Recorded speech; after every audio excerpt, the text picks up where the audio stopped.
हमारा आज का टॉपिक है हाइपर सेंसिटिविटी।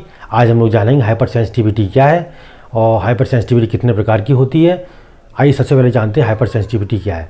हाइपर सेंसिटिविटी समझने से पहले हम लोग समझें कि जो हमारी बॉडी को प्रोटेक्ट करने का काम कौन करता है, हमारा इम्यून सिस्टम।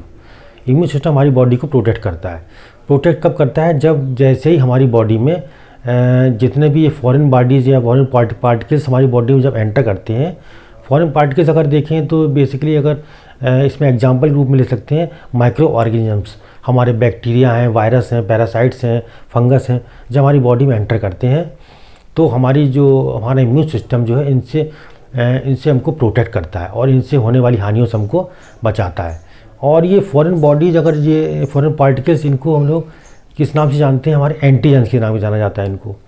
या भी ये कह सकते हैं जो एंटीजन जैसे ही हमारी बॉडी में एंटर करते हैं, हमारा इम्यून सिस्टम है एक प्रोटेक्टिव सब्सटेंस बनाना स्टार्ट कर देता है, जिस सब्सटेंस को हम लोग एंटीबॉडीज़ के नाम से जान सकते हैं।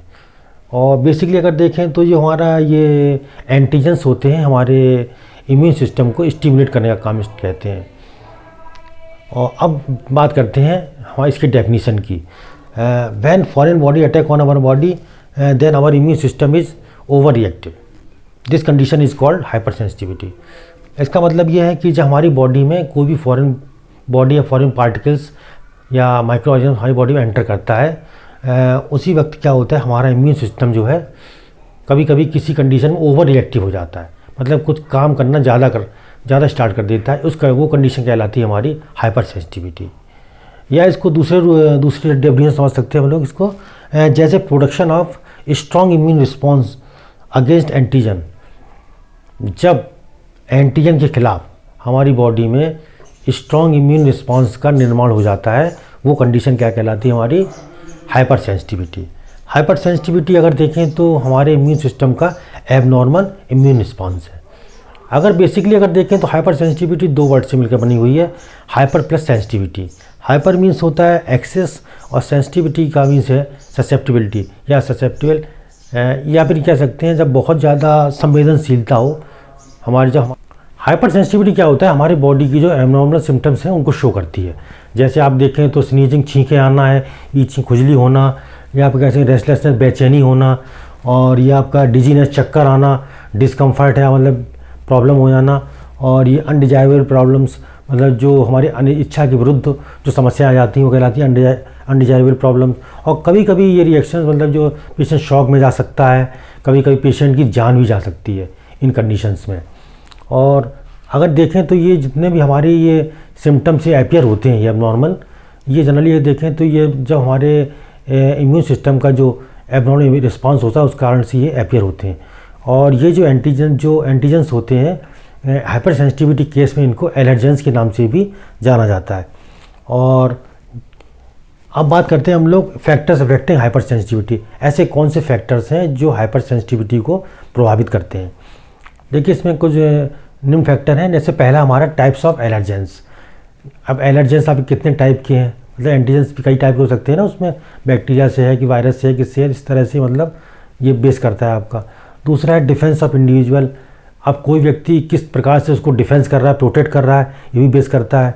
नेक्स्ट हमारा amount and concentration of allergen that comes in contact with human body. अब किस अमाउंट और किस कंसंट्रेशन के साथ जो आपके एलर्जेंस आपकी बॉडी के अंदर एंटर कर रहे हैं, ये भी बेस करता है हमारी ह्यूमन बॉडी के अंदर किस तरह से वो एंटर कर रहे हैं। नेक्स्ट हमारा frequency of contact between human body and allergens.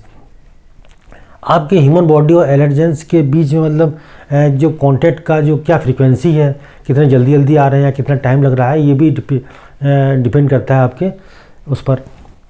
अब बात करते हैं सम एजेंट्स कॉजिंग एलर्जिक रिएक्शन। ऐसे कौन कौन से एजेंट हैं जो एलर्जिक रिएक्शंस को शो करते हैं?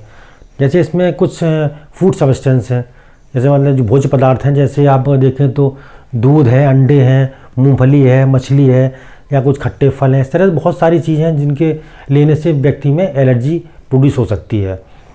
काफ़ी लोगों ने देखा होगा जैसे कोई दूध पी रहे थे तो उनको दूध डाइजेस्ट नहीं होता है, अंडे खा लेने पर वो उल्टियाँ होने लगती हैं। इस तरह से बहुत सारी चीज़ें और भी हैं जो। और ड्रग्स की बात करें तो ड्रग्स में बहुत सारी ड्रग्स ऐसी हैं जो जैसे इनसे भी बहुत ज़्यादा एलर्जिक रिएक्शन शो हो सकती हैं, जैसे पेनिसिलिन है, स्ट्रेप्टोमाइसिन है, वैंकोमाइसिन है, और हेपेरिन का इंजेक्शन है, टेट्रासाइक्लिन है, नियोमाइसिन के इंजेक्शन वगैरह, ये भी आपकी देखें तो एलर्जी शो कर सकते हैं। नेक्स्ट है हमारा ट्रांसफ्यूजन ऑफ ब्लड प्रोडक्ट्स। कभी कभी क्या होता है, हमारे जो बॉडी में जो ब्लड प्रोडक्ट्स हैं, जैसे RBC हैं, WBC, प्लेटलेट्स हैं, प्लाज्मा, वो जब ट्रांसफ्यूज किया जाता है हमारी बॉडी में, तब भी आपकी बॉडी में एलर्जी प्रोड्यूस हो सकती है। नेक्स्ट हमारा biting of some insects as honey bee. जैसे कभी कभी क्या होता है, कुछ जो कीड़े हैं उनके काट लेने से भी आपकी बॉडी में एलर्जी प्रोड्यूस हो सकती है, जैसे मधुमक्खी काटने पर, या जैसे बर्रैया है आपका, ततैया टाइप के जो कीड़े काट देते हैं, उनसे भी हमारी बॉडी में हाइपर सेंसिटिविटी शो हो सकती है। हम बात करते हैं टाइप्स ऑफ हाइपर सेंसिटिविटी। हमारी हाइपर सेंसिटिविटी दो टाइप की होती है, एक तो पहली इमीडिएट टाइप की, दूसरी हमारी डिलेड टाइप की। हम बात करते हैं इमीडिएट टाइप हाइपर सेंसिटिविटी। जैसा कि नाम है इमीडिएट, तो ये इसका जो एक्शन होता है तो काफ़ी फास्ट होता है, रैपिड होता है, और जैसे ही हमारी बॉडी जो है किसी भी एंटीजन संपर्क में आती है तुरंत ही एक्टिवेट हो जाती है। और इसका अगर टाइम ड्यूरेशन देखें तो कुछ मिनट से लेकर कुछ घंटे तक इसका टाइम ड्यूरेशन होता है। और इसमें अगर देखें तो इसमें जनरली इसमें जो मेन रिस्पॉन्सिबिलिटी होती है वो सर्कुलेटिंग एंटीबॉडीज़ की होती है। हमारी बॉडी में जो भी एंटीबॉडी सर्कुलेट हो रही हैं उसका इसमें इंपॉर्टेंट रोल होता है। नंबर नेक्स्ट आते हैं हमारा डिलेड टाइप हाइपर सेंसिटिविटी। जैसा कि नाम है डिलेड, मतलब देर से होने वाली हाइपर सेंसिटिविटी। तो इसमें अगर देखें तो इसमें जो सिम्टम्स हमारे जो अपीयर होते हैं वो काफ़ी टाइम लग जाता है, उसमें लगभग 24 आवर्स से लेकर 72 आवर्स तक, कभी कभी इससे भी ज़्यादा लंबा समय लग सकता है। और इसमें सिम्टम्स काफ़ी देर से उभर के आते हैं। और इस टाइप की सेंसिटिविटी को हम लोग सेल मीडिएटेड हाइपर सेंसिटिविटी भी कह सकते हैं। सेल मीडिएटेड मतलब होता है जहाँ पर WBC सेल्स का ज़्यादा रोल होता है एंटीबॉडीज़ की अपेक्षा। अब बात करते हैं हम लोग इसकी क्लासिफिकेशन की। मैकेनिज्म के आधार पर इसको 4 पार्ट में क्लासीफाई किया हुआ है।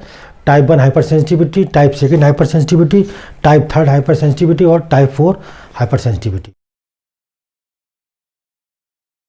अब हम बात करते हैं टाइप 1 हाइपर सेंसिटिविटी की। टाइप 1 हाइपर सेंसिटिविटी को हम लोग इमीडिएट या एनाफाइलेटिक हाइपर सेंसिटिविटी के नाम से भी जानते हैं। इमीडिएट हाइपर सेंसिटिविटी की अगर बात करें तो वो हाइपर सेंसिटिविटी होती है जिसमें लगभग 15 से 30 मिनट का समय लगता है। और एनाफाइलेटिक का मतलब होता है ऐसी एलर्जिक सीवियर कंडीशन जिसमें पेशेंट की डेथ भी हो सकती है, वो कहलाती है कंडीशन हमारी एनाफाइलेटिक कंडीशन। अब बात करते हैं कि टाइप 1 हाइपर सेंसिटिविटी बेसिकली है क्या। टाइप 1 हाइपर सेंसिटिविटी अगर बात करें तो ये वाली जो सेंसिटिविटी होती है उन व्यक्तियों में ज़्यादा पाई जाती है जिन व्यक्तियों का लेवल जो IgE का, जो इम्यूनोग्लोबुलिन E का लेवल काफ़ी हाई रहता है, उन व्यक्तियों में ये ज़्यादा पाई जाती है। अब होता क्या है कि जब व्यक्ति के अंदर कोई एंटीजन एंटर करता है तो ये हमारे जो इम्यूनोग्लोबुलिन E IgE का लेवल जो बढ़ा हुआ है, ये क्या होता है, एक्टिवेट हो जाता है उसी वक्त। इसके एक्टिवेट होने से जो हमारी मास्ट सेल्स और बेसोफिल सेल्स हैं वो भी एक्टिवेट हो जाती हैं। एक्टिवेट होने के बाद ये मास्ट सेल्स और बेसोफिल सेल्स हमारी एंटीजन से कंबाइंड हो जाती हैं, मिल जाती हैं। और इनके मिलने से ही जो हमारी ये मास्ट सेल्स और बेसोफिल सेल्स के एंटीजन के मिलने के बाद ये क्या करती हैं, हिस्टामीन और ल्यूकोट्रिन नामक सब्सटेंस को जो ये बाहर निकालती हैं। हिस्टामीन क्या करता है, आपकी जो हमारी ब्लड वेसल्स हैं उनको डायलेट कर देता है, मतलब उनको फैला देता है। और उसके साथ साथ जो हमारी ब्लड वेसल्स की वेस्कुलर परमेबिलिटी को भी बढ़ा देता है। और एक काम ये और करता है, ये जो रेस्पिरेटरी ट्रैक्ट की जो स्मूथ मसल्स होती हैं उनको कॉन्ट्रैक्ट कर देता है, मतलब उनको सिकोड़ देता है। और इसको हम लोग अगर देखें तो इस रिएक्शन को होने में लगभग 15 से 30 मिनट का समय लगता है। और इसमें अगर जो सिम्टम्स अगर देखें तो इसमें माइनर से डेथ तक के सिम्टम्स आ सकते हैं, मतलब बहुत कम रिएक्शन भी हो सकता है और पेशेंट की डेथ भी हो सकती है। मतलब कह सकते हैं इस रिएक्शन के बाद पेशेंट को तुरंत ही ट्रीटमेंट की आवश्यकता पड़ती है। और कभी कभी ऐसे टाइमिंग की बात करें तो 15-30 मिनट के साथ साथ कभी कभी किसी केस में ये टाइम जो बढ़ जाता है 10 से 12 घंटे का भी टाइम हो सकता है। अगर इसके एग्जाम्पल की बात करें तो इसमें जैसे स्किन में अर्टिकेरिया एक्जिमा, मतलब जो त्वचा में जो है अर्टिकेरिया स्फीति बोलते हैं, और एक्जिमा मतलब ये छाछन टाइप का इसको बोलते हैं। और नेजोफेरिंग्स में अगर देखें तो रिनोरिया और रिनाइटिस हमें देखने को मिल सकता है। रिनोरिया मतलब जो रनिंग नोज को बोलते हैं रिनोरिया। और ब्रोंकोपल्मोनरी टिश्यू की बात करें तो अस्थमा, दमा इसमें आपको देखने को मिलता है। और जीआईटी की बात करें तो गैस्ट्रोएंटाइटिस भी आपको इसमें देखने को मिल सकता है। इसको अगर हम लोग उसमें देखें, आपको जो इसमें ग्राफिकल रिप्रेजेंटेशन में अगर आप देखें तो इसमें एंटीजन ने एंटर किया आपकी बॉडी के अंदर। इसके बाद क्या हुआ, हमारा IgE जो है एक्टिवेट हो गया। एक्टिवेट होने के बाद हमारी मास्ट सेल्स और बेसोफिल सेल्स भी एक्टिव हो गई। और इनके एक्टिव होने के बाद ये मास्ट सेल्स और बेसोफिल सेल्स जो आपके एंटीजन से कंबाइंड हो गई। कंबाइंड होने के बाद इन्होंने क्या किया, हिस्टामिन और ल्यूकोट्रिन को रिलीज़ कर दिया, बाहर निकाल दिया। और इसके रिलीज़ करने के बाद ही हमारा जो इम्यून सिस्टम था वो एबनॉर्मल काम करने के बाद हमारा जो एबनॉर्मल इम्यून रिएक्शन स्टार्ट हो गई। मतलब वही कह सकते हैं टाइप 1 हाइपर सेंसिटिविटी स्टार्ट हो गई। तो ये था हमारा टाइप 1 हाइपर सेंसिटिविटी। अब हम बात करते हैं टाइप 2 हाइपर सेंसिटिविटी की। टाइप 2 हाइपर सेंसिटिविटी को हम लोग साइटोटॉक्सिक या साइटोलिटिक हाइपर सेंसिटिविटी के नाम से भी जानते हैं। साइटोटॉक्सिक का मतलब होता है जब कोई सेल्स अपने लिए ही मतलब जो फैगोसाइटिक सेल्स के द्वारा डिस्ट्रॉय कर दी जाती है उसको कहते हैं साइटोटॉक्सिक। या साइटोलिटिक मतलब जब लाइटिंग एंजाइम के द्वारा कोई सेल्स नष्ट हो जाती हैं उस कंडीशन को कहा जाता है साइटोलिटिक। इस टाइप हाइपर सेंसिटिविटी जनरली होता क्या है कि जो एंटीबॉडीज़ होते हैं हमारे वो एंटीजन से रिएक्ट करते हैं, एंटीजन की क्रिया होती है। और जनरली अगर क्रिया देखें इसकी तो सेल की सरफेस होती है और सेल की सतह पर इसकी क्रिया होती है। और ये सेल जो होती है यही जो सेल बाद में टारगेट सेल बन जाती है उन्हीं फैगोसाइट सेल्स के लिए। अब देखिए सेल्स हैं हमारे जो फैगोसाइटिक सेल्स अगर देखें तो WBC जो होती है हमारी, WBC में अगर बात करें तो ग्रेनुलोसाइट्स की, जिसमें आप जान सकते हैं हम लोग पॉलीमॉर्फ सेल्स की बात करते हैं, इसमें सेल्स की बात करते हैं और बेसोफिल सेल्स की बात करते हैं। तो इसमें अगर फैगोसाइटिक सेल्स की बात करें तो 2 टाइप की फैगोसाइटिक सेल्स इसमें हैं, जैसे हमारी पॉलीमॉर्फ सेल्स और बेसोफिल सेल्स। ये क्या होती हैं, फैगोसाइटिक सेल्स। ये हमारी सेल्स को मतलब एंगल्फ कर जाती हैं, खा जाती हैं, निगल जाती हैं, इसलिए इनको फैगोसाइटिक सेल्स कहा जाता है। तो मतलब इस जो सेल डिस्ट्रॉय होने वाली उस सेल्स को फैगोसाइटिक सेल्स क्या होती हैं, ये उसको भक्षण कर लेती हैं उसका। तो ये सेल की सरफेस पर जो सेल जिस पर रिएक्शन हो रही थी तो वो सेल फैगोसाइटिक सेल के द्वारा नष्ट कर दी जाती है। और इस टाइप की हाइपर सेंसिटिविटी में क्या होता है कि जो सेल्स का जो डिस्ट्रक्शन होता है या तो फैगोसाइटिक सेल्स के द्वारा होता है या लाइटिक एंजाइम्स के द्वारा होता है। इसमें कुछ एग्जांपल्स हम बताए गए हैं आपको, जैसे ड्रग इंड्यूस हाइमोलाइटिक एनीमिया। एनीमिया में लोग जानते हैं RBC का डिस्ट्रक्शन होता है, तो यहाँ पर RBC सेल्स जो है डिस्ट्रॉय हो गई हैं। और दूसरा है हमारा ग्रेनुलोसाइटोपिनिया। ग्रेनुलोसाइटोपिनिया मतलब होता है ग्रेनुलोसाइट्स का मतलब जो ये ल्यूकोसाइट्स के 2 पार्ट्स होते हैं, ग्रेनुलोसाइट्स और ग्रेनुलोसाइट्स। ग्रेनुलोसाइट्स में जैसा कि हमने आपको बताया पॉलीमॉर्फ सेल्स हैं, बेसोफिल सेल्स हैं, स्नोफिल सेल्स हैं। जब ये इनकी संख्या कम हो जाती है तो वो कहलाती है ग्रेनुलोसाइटोपिनिया। नेक्स्ट हमारा थ्रोम्बोसाइटोपिनिया। थ्रोम्बोसाइटोपिनिया मतलब होता है जब प्लेटलेट संख्या कम हो जाती है उस कंडीशन को कहा जाता है थ्रोम्बोसाइटोपिनिया। तो ये कुछ एग्जांपल्स थे इसके। इस टाइप की सेंसिटिविटी को होने में हाइपर सेंसिटिव होने में कुछ मिनट से लेकर कुछ घंटों का समय लगता है। इसको हम लोग उसके डायग्राम के द्वारा समझ सकते हैं। जैसे आपकी बॉडी में कोई एंटीजन एंटर करता है तो उसके बाद क्या होता है, एंटीबॉडी जो है उसके जो एंटीजन से जुड़ जाती है और एंटीबॉडी जुड़ने के बाद क्या बना लेती है हमारी, ये एक एंटीजन एंटीबॉडी कॉम्प्लेक्स बना लेता है और जो कि हमारे सेल की सरफेस पर आ जाती है। सेल की सरफेस पे आने के बाद वही सेल जो है टारगेट सेल बन जाती है फैगोसाइटिक सेल्स के लिए।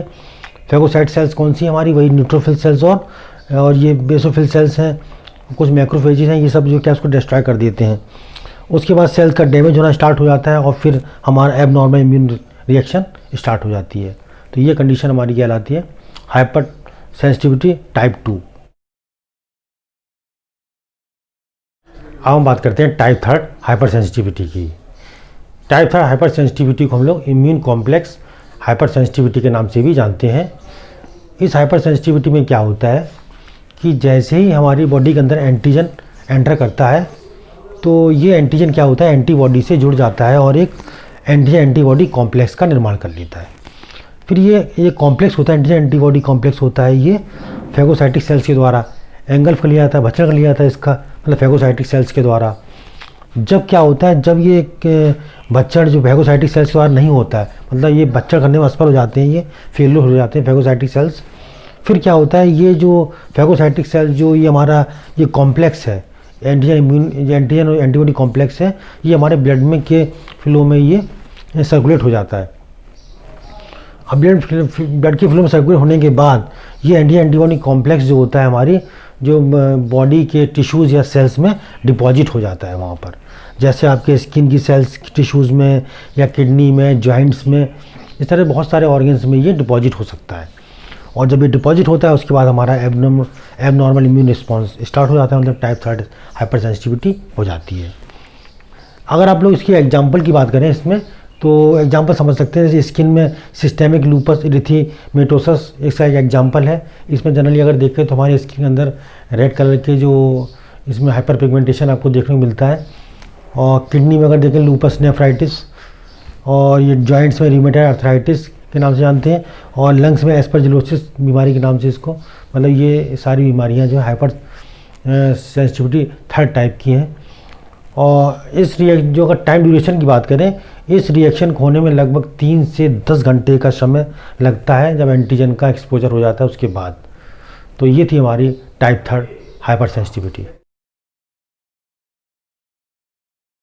अब हम बात करते हैं टाइप 4 हाइपर सेंसिटिविटी की। इससे हम सेल मीडिएटेड हाइपर सेंसिटिविटी के नाम से जानते हैं, और इसे डिलेड हाइपर सेंसिटिविटी के नाम से भी जाना जाता है। और अगर इसमें अगर देखें तो इसमें जो सेल मीडिएटेड का मतलब होता है जहाँ पर एंटीबॉडीज़ का रोल कम और टी लिम्फोसाइट सेल्स का योगदान ज़्यादा होता है, वो कंडीशन कहलाती है हमारी सेल मीडिएटेड।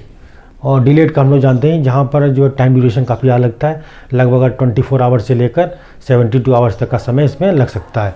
अगर एग्जांपल की बात करें तो हमारा इसमें एग्जांपल है आपके टीबी का एग्जांपल है, और आपका क्रोनिक डर्मेटाइटिस भी देख सकते हैं इसमें। अब हम उसके प्रोसेस की बात करते हैं। इसमें क्या होता है, जैसे हमारी बॉडी के अंदर एंटीजन एंटर करता है तो हमारे ये जो हमारी बॉडी में जो WBC में टी लिम्फोसाइट्स हैं वो एक्टिवेट हो जाती हैं, और ये इसको आइडेंटिफाई करती हैं एंटीजन को। फिर एंटीजन आइडेंटिफाई करने के बाद ये एंटीजन का एंगल्फमेंट कर लेती हैं, एंटीजन भक्षण कर लेती हैं। भक्षण करने के बाद फिर हमारी बॉडी में किसी प्रकार का कोई भी एबनॉर्मल इम्यून रिस्पॉन्स नहीं होता है, मतलब हमारी जनरल रिएक्शन चलती रहती हैं। कभी कभी क्या होता है कि ये टी लिम्फोसाइट्स का जब प्रोडक्शन काफ़ी अधिक मात्रा में होता है एंटीजन को ख़त्म करने के लिए, तो ये क्या करती हैं, बाई मिस्टेक अपनी ही सेल्स को ख़त्म करना स्टार्ट कर देती हैं, मतलब कह सकते हैं एज ए ऑटो इम्यूनिटी की तरह रोल करती हैं ये, और ये हेल्दी टिश्यूज़ को खाना स्टार्ट कर देती हैं। उस कंडीशन में क्या होता है, हमारा एबनॉर्मल इम्यून रिस्पॉन्स स्टार्ट हो जाता है और हमारी टाइप 4 हाइपर सेंसिटिविटी प्रोड्यूस हो जाती है। तो ये था हमारा टाइप 4 हाइपर सेंसिटिविटी। अब हम बात करते हैं हाइपर सेंसिटिविटी के साइन सिम्टम्स की। हाइपर सेंसिटिविटी होने के बाद कौन कौन से साइन सिम्टम्स आपकी बॉडी में अपीयर होते हैं आइए जानते हैं। सबसे पहले देखते हैं, ईचिंग, खुजली हो सकती है हमारे शरीर में, अर्टिकेरिया स्फीति हो जाती है, स्किन में रैशेस पड़ जाते हैं लाल रंग के छोटे छोटे दाने से, स्नीजिंग, छींकें आती हैं, रेस्टलेस है, बेचैनी, डिजीनेस, चक्कर आना, डिस्निया, डिफिकल्टी इन ब्रीदिंग, मतलब सांस लेने में कठिनाई होना, टैकीकार्डिया, रेडनेस ऑफ स्किन लाल हो जाएगी, नोजिया, जी मचलाना, हेडेक, सर दर्द हो जाता है, हाइपोटेंशन, लो बीपी हो जाना, और आपका साइनोसिस, शरीर नीला पड़ जाना, और एडिमा शरीर में स्वेलिंग आ जाना, और शॉक इन सीवियर केसेस, और जो सीवियर केसेस में पेशेंट शॉक में जा सकता है और पेशेंट की डेथ भी हो सकती है। ये थे हमारे इसके sign symptoms of hypersensitivity. अब हम बात करते हैं हाइपर सेंसिटिविटी के ट्रीटमेंट की। हाइपर सेंसिटिविटी का उपचार किस तरह किया जा सकता है आइए समझते हैं। बेसिकली अगर देखें तो हाइपर सेंसिटिविटी वाले केस में हम लोग एलर्जिक कंडीशंस का उपचार करते हैं। तो एलर्जिक कंडीशन के उपचार के लिए बेसिकली जो सबसे जो इम्पॉर्टेंट मेडिसिन है वो है क्या है, आपकी एंटीहिस्टामिन। एंटीहिस्टामिन क्या होती है, जो हमारी बॉडी में हिस्टामिन के इफेक्ट होते हैं उनको दूर करती है। हमारी एंटीहिस्टामिन बहुत सारी मेडिसिन हैं, जिस तरह से आपको सिट्रीजिन, हाइड्रोक्लोराइड का नाम है आपका, एविल का नाम भी आता है, क्लोरफेनार्मिन मैलिएट, नेक्स्ट हमारा डाइफेनहाइड्रामिन, नेक्स्ट हमारा डॉक्सीलेमिन सक्सीनेट, नेक्स्ट हमारा ब्रोमफेनार्मिन मैलिएट। इस तरह से बहुत सारी दवाएं हैं जो एंटीहिस्टामिन के रूप में यूज कर सकते हैं। नेक्स्ट हमारा स्टेरॉइड्स की बात करें, क्योंकि पेशेंट को जब हाइपर सेंसिटिविटी वाले केस में क्या होता है, पेशेंट की जो इम्यून सिस्टम वीक हो जाता है और मतलब जो इम्यून सिस्टम डिस्टर्ब हो जाता है इसमें, तो इस कंडीशन में पेशेंट को ताकत की आवश्यकता पड़ती है। ताकत हमको किससे मिलती है, स्टेरॉइड से। स्टेरॉइड में अगर देखें डेक्सामेथासोन का इंजेक्शन लगवा सकते हैं, ये बेक्लोमेथासिन डेप्रियोनेट का इंजेक्शन भी लगाया जा सकता है।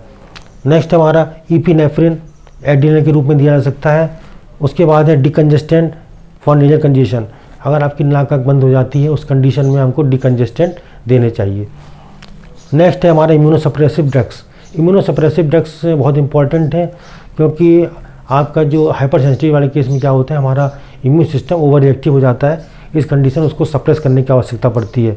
यहाँ बहुत सारी दवाएं हैं, जैसे आपका साइक्लोफॉस्फामीन, नेक्सोमीथोटेक्स्टेट, ये कुछ दवाएं हैं जो आप लोग इम्यूनोसप्रेसिव ड्रग्स के रूप में दे सकते हैं। नेक्स्ट है हमारा इम्यूनोथेरेपी। इसमें हम लोग जो है जैसे कि जो चीज़ें आपको पेशेंट को नुकसान करती हैं वो बंद कर देनी चाहिए। नेक्स्ट हमारा reduction of antigen load, antigen का लोड है वो भी कम करें तो इससे काफ़ी इम्प्रूवमेंट होता है। और नेक्स्ट हमारा सिम्टोमेटिक ट्रीटमेंट। इन सब के साथ साथ पेशेंट का सिम्टोमेटिक ट्रीटमेंट भी करना चाहिए। या सपोज़ करिए पेशेंट को यदि उल्टियाँ आ रही हैं तो उसको हम लोग जो है उल्टी वाली मतलब जो एंटी एमेटिक ड्रग्स भी दे सकते हैं। फीवर आ रहा है तो आपको जो है एंटीपायरेटिक ड्रग्स भी दे सकते हैं। बीपी अगर हाई है तो एंटी मतलब जो है हाइपरटेंसिव ड्रग्स भी दे सकते हैं। मतलब इस तरह से मतलब जो सिम्टोमेटिक ट्रीटमेंट भी पेशेंट का किया जाना चाहिए। तो ये था हमारा हाइपर सेंसिटिविटी। Thank you.